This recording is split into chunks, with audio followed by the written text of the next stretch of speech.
Let's see together how to configure an Advantech SPC. Go to advantech.com/en/products/SPC Configurator and log in with your credentials. We are in, so let's start. First of all, let's choose the size of our SPC. Now let's choose the type, monitor or panel PC version. Let's select the background color of the control panel. This is how our SPC looks like. Let's move to the button selection.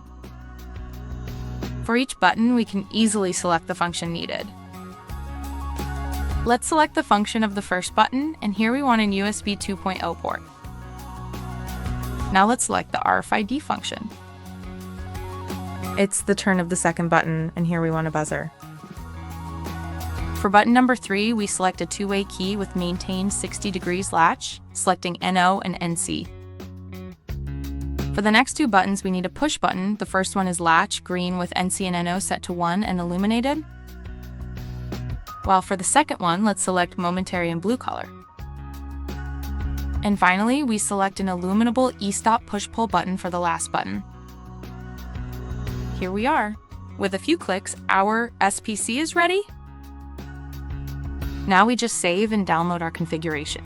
Easy as it is, try the SPC Configurator today. Ready to configure your SPC? Visit advantech.com/en/products/SPC Configurator.